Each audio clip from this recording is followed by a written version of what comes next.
Hello दोस्तों welcome है आपका मेरे यूट्यूब चैनल पे। दोस्तों कभी कभी हमको लगता है कि हमें कुछ बड़ा करना चाहिए या मुझे बड़ा करना है। सबके अपने अपने एक सपना हो जाता है।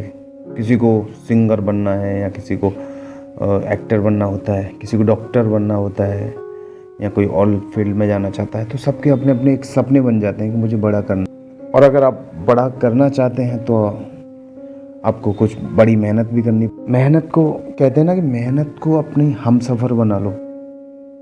तो आपकी जो मेहनत आप करोगे तो आपको पता भी नहीं लगेगा कि मेहनत होती है, क्योंकि अगर आप मेहनत को मेहनत समझोगे तो आप पे मेहनत होगी नहीं। तो आप इजीली करो, एंजॉय करो अपने काम को, तो आप यकीनन आप बहुत बड़ा कर सकते हैं।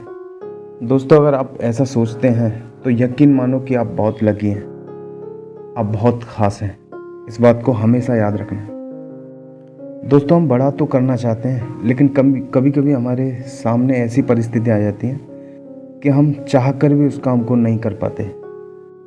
किसी को टाइम की दिक्कत आ जाती है, किसी को फाइनेंशियली दिक्कत आती है, पैसे नहीं होते। लेकिन जिसको करना होता है ना, वो कैसे भी कर ही लेता है। दोस्तों आप संगीत में रुचि रखते हैं तो मेरी इस वीडियो को देखिए, और मेरी कोशिश हमेशा यही रहेगी कि आप लोगों को मैं कुछ बता सकूं या कुछ आपकी हेल्प कर सकूं। मुझे भी काफ़ी अच्छा लगेगा। तो चलिए स्टार्ट करते हैं अपनी वीडियो को। दोस्तों आज हमारी पहली वीडियो है फर्स्ट क्लास, जिसको हम बोलते हैं। तो हम 3 विषयों पर चर्चा करेंगे जो कि संगीत सीखने के लिए काफ़ी महत्वपूर्ण है। तो पहला है हमारा आत्मविश्वास। दोस्तों कॉन्फिडेंस होना बहुत ज़रूरी है।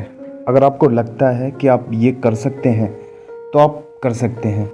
अगर आपको नहीं लगता, लेकिन कभी कभी होता है ना कि मैंने काफ़ी लोगों को देखा है कि एक से एक बड़े घर के लोग, अमीर घर के लोग, जो अपने बच्चों को चाहते हैं कि म्यूज़िक सीखें, लेकिन वो सीख नहीं पाते। तो म्यूज़िक या कोई भी या टैलेंट कोई भी हो, वो थोपने से नहीं आता। आप ज़बरदस्ती नहीं कर सकते। उनका अगर मन है तो आप कर सकते हैं। एक वो घर है, एक हमारा घर था। मुझे संगीत में कुछ करना था, लेकिन मेरे घर वाले नहीं समझते। वैसे संगीत में कम ही लोग होते हैं जो अपने बच्चों की सपोर्ट करते हैं, लेकिन आपको हार नहीं माननी। अगर आपको लगता है कि आप कर सकते हैं तो आप कर सकते हैं। उस कॉन्फिडेंस को, उस आत्मविश्वास को खोने मत देना। वो आपको आगे लेके जाएगा, आपको सिखाएगा। और दोस्तों आपको पेशेंस कभी नहीं खोना। पेशेंस के साथ काम करना है। आपको जल्दबाजी कुछ नहीं करनी, क्योंकि जितना पेशेंस के साथ आप काम करते रहोगे उतना आप अपने काम करने में सक्षम होगे। और साथ में करना भी है, ये नहीं कि सिर्फ पेशेंस ही रखते रहो, पेशेंस के साथ करना है आपको। दूसरा है परिचय। जैसा कि आपको कीबोर्ड पर या हारमोनियम पे भी आपको ये वाइट कीज़ और ब्लैक कीज़ देखने को मिलती हैं, तो हम कंफ्यूज हो जाते हैं। तो दोस्तों कंफ्यूज बिल्कुल नहीं होना है। आप देख सकते हैं कि यहाँ पे 1 2 और यहाँ पे 1 2 3, फिर 1 2 1 2 3। दोस्तों ऐसा ही है सारा, इधर भी और उधर भी, कहीं भी जाओ तो ये जो हैं 5 1 2 3 4 5, ये जो ब्लैक हैं उसके आगे के ब्लैक यही सुर है। तो हमको कंफ्यूज नहीं होना कि हमें कहाँ जाना। बस इन दोनों को याद रखना है, ये और इस पार्ट को, हमें इसको याद रखना है। सारे कीबोर्ड में सेम है ऐसा ही। और चलिए दोस्तों कुछ और तथ्यों पे हम बात करते हैं, जो कि हैं स्वर किसे कहते हैं, सप्तक किसे कहते हैं, और सप्तक कितने प्रकार के होते हैं। तो इन विषयों पर भी हम एक एक करके बात करेंगे। दोस्तों वीडियो थोड़ा सा बड़ा हो सकता है, क्योंकि समझना और समझाने में थोड़ा टाइम लगता है। तो अगर आप अच्छे से करना चाहते हैं तो आप इस वीडियो को देखें। स्वर किसे कहते हैं। दोस्तों स्वर, आप ये बोल सकते हो कि स्वर एक संगीत की जान है, संगीत का एक आधार है। क्योंकि अगर स्वर नहीं तो संगीत का कोई महत्व नहीं रह जाएगा। और स्वर ऐसी आवाज़ों से बनते हैं जो हमारे कानों को अच्छी लगती है, जो हमें मधुर लगती है, उससे ही स्वर बनते हैं। हालांकि आवाज़ें तो और भी होती हैं, जैसे मोटर गाड़ी की आवाज़ हो या XYZ कोई भी हो सकता है, तो जो हमको अच्छी लगती हैं सुनने में, उससे स्वर बनते हैं। तो स्वर 7 होते हैं: षड्ज, ऋषभ, गंधार, मध्यम, पंचम, दैवत और निषाद। लेकिन हाँ, जब हम रियाज़ करते हैं, जब प्रैक्टिस करते हैं, तो हम इनका पूरा नाम नहीं ले सकते और हमने इनका पहला अक्षर उठा के सारे स्वरों को बोला है, जैसे सा, रे, गा, मा, पा, धा, नी। दोस्तों, ये हमारे 7 स्वर हैं। अब इसको हम अपने कीबोर्ड पे निकालना सीखेंगे।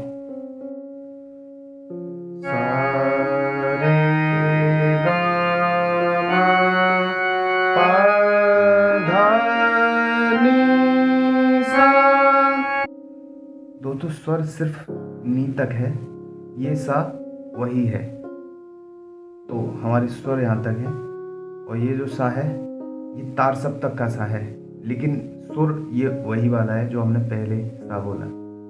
ठीक है दोस्तों। और दोस्तों, अपनी फिंगर का ध्यान दें। सा, इस पे फर्स्ट आएगा, फर्स्ट फिंगर इस पे, सेकंड इस पे, रे, फिर इस पे थंब आएगा, मा, पा, धा, इस पे थर्ड फिंगर आएगा, फिर थंब आएगा, नी, सा। सेम ऐसे ही हम बैक होंगे। सा, नी, धा, पा, मा, गा, रे, सा। तो दोस्तों, फिंगर का चलाना बहुत ज़रूरी है सही से, तो आप फिंगर का ध्यान रखें। अब आते हैं दोस्तों, सप्तक किसे कहते हैं। दोस्तों, आप ये भी कह सकते हो कि जो हमारे 7 स्वर है ना, सा, रे, गा, मा, पा, धा, नी, तो इन 7 स्वरों के समूह को सप्तक कहते हैं। इन 7 को मिला के एक सप्तक बनता है। हालांकि एक और बात है, जो इनके अंतर्गत जितने भी स्वर हैं वो सारे सप्तक में आएंगे, सा से लेकर नी तक। हालांकि इसमें सिर्फ 7 स्वर भी नहीं है, ये भी हैं, ये भी हैं, तो ऐसे मिला के हमारे ये 12 स्वर हैं। 12 स्वर कैसे होते हैं ये मैं आने वाली वीडियो में बताऊंगा। बाकी आप ये समझ लें, हमारे जो 7 स्वर हैं इनके समूह को हम सप्तक कहते हैं। ये यहाँ से यहाँ एक सप्तक हुआ, यहाँ से यहाँ 2 सप्तक हुआ, तो यानी ये सप्तक हैं। जो हमारा कन्फ्यूजन होता है ना, हम कीबोर्ड को देख के, पियानो को देख के हम कन्फ्यूज हो जाते हैं कि कहाँ से बजाएं, तो ये सिर्फ सप्तक हैं, तो ऐसा कन्फ्यूज नहीं होना। अब आते हैं दोस्तों सप्तक के प्रकार।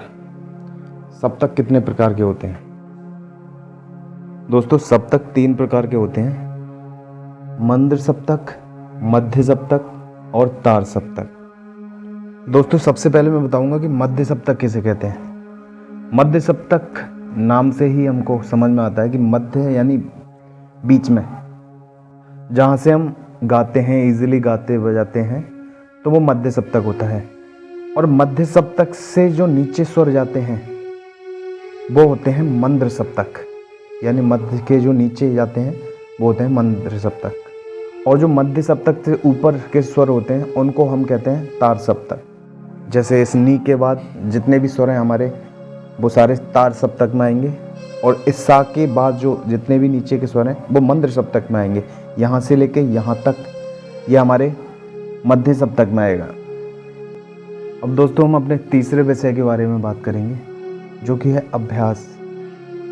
दोस्तों, अभ्यास, प्रैक्टिस करना बहुत ज़रूरी है, क्योंकि आप जितना प्रैक्टिस करोगे आप उतना समझोगे, आप उतना कर पाओगे।